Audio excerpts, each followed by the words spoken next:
Olá, alunos do terceiro ano, tudo bom com vocês? Professora Letícia falando de longe mais uma vez. Na videoaula de hoje nós vamos ter conteúdo de língua portuguesa e ciências.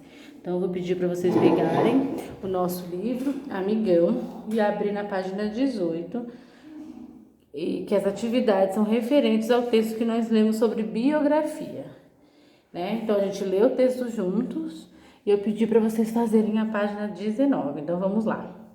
Número 2. Qual é o significado da data entre parênteses na primeira linha da biografia? Aqui, 1935 é a data de nascimento do cartunista Maurício de Souza. Qual é a idade de Maurício de Souza? De acordo com o ano, 1935, só a gente fazer 2020, a gente pode fazer assim, matemática aqui, 2020 menos 1935. Zero não dá, tem que pedir emprestado. 1 menos 3 também não dá. 3, vai chegar no 12, 8. Ele tem 85 anos. É que eu já tinha lido em algum lugar, agora que eu lembrei. 1935, ele tem 85 anos. Continuando. 3. Reúna-se com um colega e juntos responda as questões sobre Maurício de Souza. Como vocês estão em casa, bastava reler o livro, reler o texto mais uma vez, que vocês vão conseguir essas informações. Onde ele nasceu? Em Santa Isabel, no interior de São Paulo. O que ele gostava de fazer quando criança?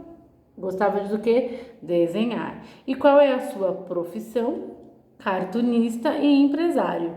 Qual é a importância dele, a importância do Maurício de Souza para os quadrinhos? Ele é um dos mais famosos e premiados autores de histórias em quadrinhos do Brasil. As histórias do Maurício de Souza já foram para o mundo todo, então ele é muito conhecido. E que personagens ele criou a partir de 1959? Os personagens Bidu e o seu dono, o Franjinha. 4. Reúna as informações da atividade 3, Tudo isso aqui que vocês responderam, e vocês tinham que fazer um textinho aqui na 4, Vocês podem até ter pesquisado mais, mas tudo que vocês reuniram aqui em forma de texto, certo? Que é para ver como é que vocês estão escrevendo. É um texto básico de, quantas linhazinhas tem aqui? 1, 2, 3, 4, 5 linhas é o que a Pro pede em sala de aula. Terminada a correção, nós vamos para o nosso conteúdo de hoje de língua portuguesa. Páginas 20, 21 é o nosso conteúdo. Pretérito imperfeito do indicativo, conjugação verbal. E como a gente veio de um feriado ainda, todo mundo bem descansado, eu acho que eu vou passar a página 22 também. Mas primeiro vamos entender melhor aqui o pretérito perfeito do indicativo, conjugação verbal. Na biografia, há informações sobre o passado e o presente do escritor. Releia o primeiro parágrafo da biografia. Maurício de Souza, 1935, é um cartunista e empresário brasileiro. Criou a Turma da Mônica e vários outros personagens de história em quadrinhos. É membro da Academia Paulista de Letras, ocupando a cadeira número 24. É o mais famoso e premiado autor brasileiro de história em quadrinhos. Nesse parágrafo, qual é a única frase que identifica uma ação do passado? Sublinhe. Tá aqui, criou a Turma da Mônica. Vou até pegar o marca-texto aqui para vocês identificarem. É a única frase que remete ao passado. Criou a Turma da Mônica e vários outros personagens de história em quadrinhos. B. Qual é a forma verbal dessa frase? É a criou, Vamos escrever aqui, criou. C. Essa forma verbal está no presente, no passado ou no futuro? No passado. E aí vocês vão fazer a número 2, a página 20, a 3, a 4 e a 5, para ajudar vocês a entenderem melhor. Só que antes eu vou ler aqui Para indicar ações ocorridas no passado, usa-se o tempo pretérito, que é o passado. Por exemplo, né? Então tá aqui, ó, em 1954, com 19 anos, mudou-se, ó, pretérito para São Paulo. Então o pretérito nada mais é do que o passado, é só uma outra maneira da gente nomeá-lo, entenderam? E como essa lição é muito tranquila, vocês vão tirar de letra, como dizem por aí, aqui na página 22 tem um exercício aqui de biografia. Vamos ler? Reúna-se com um colega e juntos escrevam uma pequena biografia de uma personalidade que vocês admiram. Bom, essa parte vocês vão fazer sozinhos, né? Porque a gente infelizmente não pode se reunir com um colega. Então, sozinhos. Então, vamos lá. É aquela folha extra. Nome, série, né? Terceiro A, professora Letícia.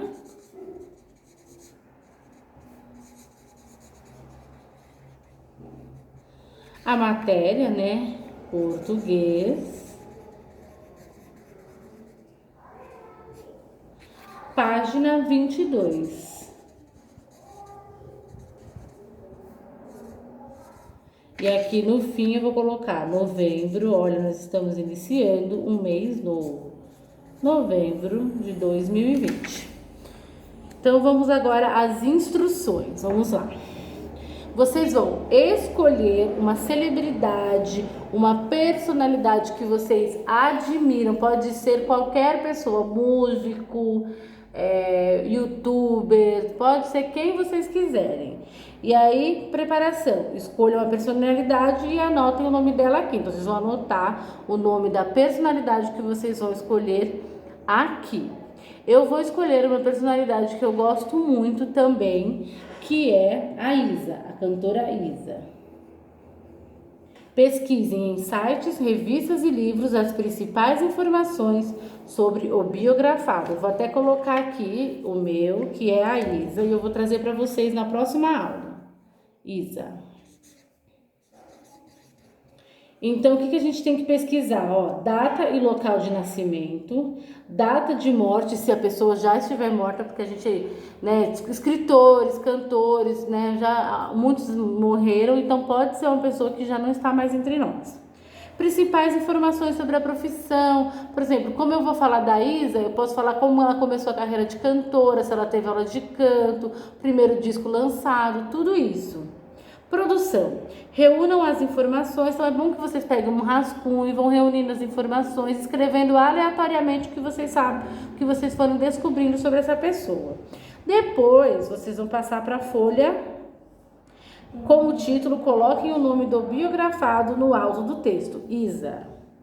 Se possível, acrescente uma foto ou ilustração. Bom, eu como não tenho impressora, eu também não vou exigir que vocês imprimam, a não ser que vocês achem alguma revista. Não há necessidade de vocês imprimirem e colarem a foto do entrevistado, tá bom? Do biografado. E aí vocês vão fazer a avaliação depois, né, naquela folha de rascunhos, vocês vão fazer a seguinte avaliação. Dividir o texto em parágrafos, escrever as informações principais sobre a vida do biografado e colocar um título. Depois que vocês fizerem isso, vocês passem para a folha extra, porque aí vocês já vão ter corrigido os erros de português, visto o que está errado e bola para frente. Bom, essa é uma das atividades. Então vamos lá, retomando. Nós temos as páginas 20 e 21 para fazermos sobre pretérito perfeito do indicativo, né?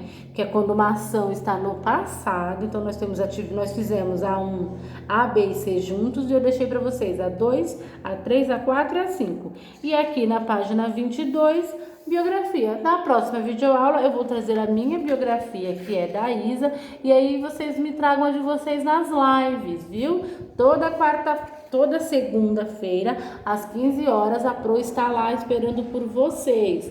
Então, apareçam lá. Agora nós vamos para o nosso conteúdo de ciências, página 19. Antes de entrarmos na página 19, nós vamos fazer as correções das atividades sobre poluição do ar que a gente já fez juntos, lembram? Nós já lemos o texto e agora nós vamos fazer as correções necessárias para dar continuidade. Então vamos lá. Assinale as substâncias que, quando presentes no ar, o tornam poluído: fuligem, vapor d'água, micro-organismos e gases tóxicos. Fuligem e gases tóxicos, né? 2. Observe a charge e responda as questões. Vamos observar bem a charge, hein? A. O que o homem sem máscara está fazendo? Ele está prestes a queimar o lixo. A atividade dele está correta? Não e por quê, né, pessoal? A gente já leu. Pois a queima de lixo polui o ar e o que prejudica todos os seres vivos, nos causa problemas respiratórios seríssimos e também tem os problemas ambientais e o aquecimento global. C. Por que as outras pessoas estão usando máscara? Para se proteger dos poluentes, né? Lembra que a gente já leu a respeito sobre isso? Qual atitude deveria ser tomada pelo homem? Descartar o lixo nos locais adequados. 3. Você sabe como está a qualidade do ar na região em que vive? Responda ao questionário e avalie. Em sua região há muitos carros? Sim. Há muitas indústrias? Não. Ocorrem queimadas em áreas verdes ou de lixo? Sim. Há áreas verdes? Sim. Nós moramos próximo ao botânico, ao jardim, ao botânico, ao zoológico. Nós temos um grande espaço verde por aqui. Há muitas pessoas com problemas respiratórios? Sim. Eu falo pela minha família. Com base em suas respostas, você considera a qualidade do ar na região em que vive boa ou ruim? Bom, eu considero ruim. Por quê? Porque tem muitos carros na rua. Eu moro aqui próximo eu moro na Avenida Padre Arlindo Vieira, onde tem um grande fluxo de ônibus, carros, motos. Então eu acho que o ar não é bom por aqui. 4. Leia a frase a seguir. Andar de bicicleta ajuda a reduzir a poluição do ar. A. De que maneira o uso de bicicletas pode contribuir para diminuir a poluição do ar?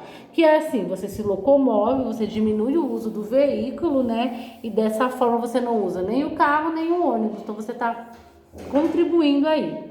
E a B era para vocês recortarem 2 imagens que representam atitudes que podemos adotar para diminuir a poluição do ar e eu vou ver a de todo mundo, combinado?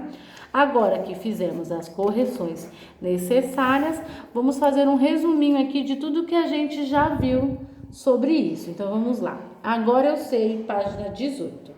O ar está em toda parte, ao nosso redor, no solo, na água, nos seres vivos. O ar constitui a atmosfera que mantém o planeta Terra aquecido e protege os seres vivos. O ar é composto de nitrogênio, oxigênio, gás carbônico, poeira, vapor d'água e micro-organismos. Podemos perceber o ar em diversas situações, como no voo dos aviões e em nossa respiração. O ar ocupa espaço, não apresenta forma definida, exerce pressão e tem peso. O vento é o ar em movimento. E aqui tem uma representação, vamos ver. Dar preferência à bicicleta ou ao transporte coletivo, plantar árvores, evitar queimadas e diminuir o consumo são algumas atitudes que contribuem para a diminuição da poluição do ar. Os principais poluidores do ar são os veículos, as indústrias e as queimadas que liberam gases tóxicos e fuligem na atmosfera. A poluição do ar pode prejudicar os seres vivos e causar problemas ambientais. Então, pessoal, qual que é a minha ideia? Para finalizar esse conteúdo, tem uma atividade aqui, Faça um desenho de um local que apresenta boa qualidade do ar. Vou até colocar aqui, folha extra, que é a atividade que nós vamos fazer, que vocês vão fazer. Vocês vão fazer um desenho que apresenta boa qualidade do ar. Depois, compartilhe sua criação com os colegas e analisem as semelhanças e a diferença entre os desenhos de cada um. Então vocês vão fazer esse desenho de um lugar bem legal onde vocês acham que o ar é puro e a gente pode compartilhar nas lives. Vocês podem pedir para a mamãe e para o papai tirarem a foto e marcar o Colégio Luzia Vila nas redes sociais, certo? Agora vamos respirar, vou tomar uma água e a gente vai para o conteúdo novo, Energia Sonora e Luminosa, página 19. Vamos trocar ideias. Observem a foto de uma tempestade.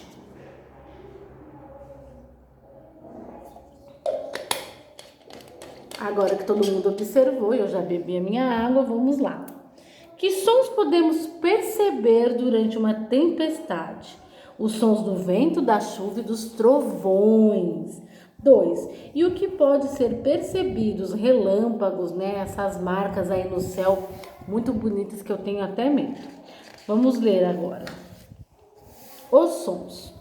Os sons estão em todo lugar. Feche os olhos por alguns instantes e fique atento aos sons ao seu redor. Que sons você ouviu? Bom, eu ouvi vozes aqui do andar de cima. Você sabe explicar o que é o som? Encoste uma das mãos na sua garganta e fale com a voz alta. É o que eu estou fazendo.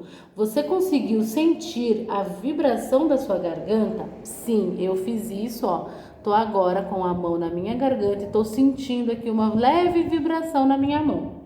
O som é uma energia que resulta da vibração dos corpos. Os sons se propagam apenas em meios materiais, como o ar, a água e os objetos, por exemplo. Por exemplo, quando alguém toca um violão, o som que sai desse instrumento movimenta o ar que está em torno dele. Esse ar começa a se movimentar, carregando a energia da vibração em todas as direções. Quando essas vibrações chegam até as estruturas das orelhas de uma pessoa, de onde são transmitidas para o cérebro, ela percebe o som do violão. O som é produzido pela vibração do ar que se desloca nas ondas. Olha, ó. O som do latido do cachorro se propaga pelo ar. O som das batidas do coração se propaga pelo estetoscópio e chega até as orelhas da médica. Os sons são importantes para que possamos interagir com outras pessoas e os ambientes. As mães, por exemplo, sabem que seus bebês estão precisando de algo ao ouvir o som de seu choro. Converse com o professor e colega sobre a importância dos sons em nossas vidas, citando alguns exemplos. Então tem a música, eu adoro a música, as palavras, tudo é importante, não é mesmo? Bom, aqui no Ciência em Ação eu vou analisar com calma e ver se a gente consegue fazer em uma outra oportunidade, tá bom? Relógio despertador, saco plástico, então são materiais que às vezes a gente não tem. Eu mesmo não tenho um relógio despertador em casa, eu uso o celular, então já não dá para fazer. Mas depois a gente volta a esse conteúdo com calma, combinado? Vamos lá, página 22. Propriedades do som. Então, nós temos duas atividades aqui, pessoal, do Ciência em Ação, que essa daqui da página 23, eu tenho certeza que a gente consegue fazer. Então, vamos lá. Propriedades do som. Os sons não são iguais uns aos outros e nós somos capazes de perceber essas diferenças. Assim, podemos reconhecer as vozes dos nossos amigos e a diferença entre o som de um violão e de um violino, por exemplo. Você sabe o que faz um som ser diferente do outro? Os diferentes sons estão relacionados às propriedades do som: altura, intensidade e timbre. De acordo com a altura, o som pode ser agudo ou grave. O som agudo é alto, como o canto de um passarinho.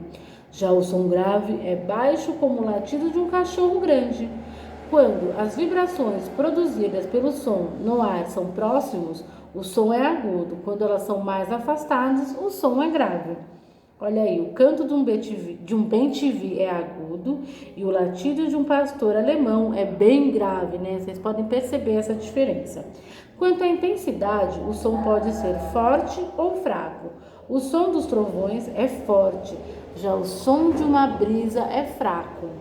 O timbre é a propriedade do som que nos possibilita diferenciar sons que se originam de diferentes fontes sonoras, como as vozes das pessoas ou o som dos instrumentos musicais. Aqui nós temos a imagem de uma menina tocando violão, que nós sabemos que é diferente da menina que toca violino. Aqui na página 23, nós temos uma atividade que é possível vocês fazerem em casa, ó.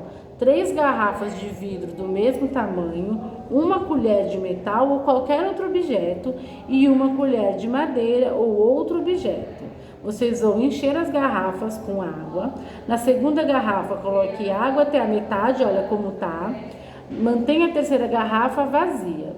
Bata nas 3 garrafas com a colher de metal e depois com a colher de madeira e preste atenção no som produzido. Então, ó, essa daqui nós vamos conseguir fazer. Em vez de garrafa, eu vou pegar copos de vidro que tem aqui na escola. Então, na próxima aula de ciências, nós vamos fazer a atividade, o Ciência em Ação da página 23. E eu vou deixar vocês com as atividades da página 25 e 26. Aqui na 24 tem um Saiba Mais. Vamos ler? Você estudou que os sons são diferentes e variam de acordo com a intensidade, podendo ser fortes ou fracos. Para medir a intensidade do som, é usada uma unidade de medida chamada de decibel. Quanto mais forte for o som, mais alto será o número de decibéis. O ser humano ouve sons que variam entre 0 e 140 decibéis. Sons a partir de 50 decibéis podem causar estresse e sons a partir de 80 podem causar perda auditiva, caso a pessoa fique exposta a esses sons durante muitas horas por dia. Observe quantos decibéis tem alguns sons em nosso dia a dia. Então, nós temos aqui sirene de alarme, fone de ouvido, tráfego de veículos, sala de aula e a voz sussurrada, a voz falada e a voz gritada. Então, prestem muita atenção aqui, hein, pessoal, na hora de ficar falando alto. Então, as atividades são página 25 e 26 de ciências, além do desenho aqui e das atividades de língua portuguesa. Então, por hoje é só, terceiro ano. Até a próxima videoaula.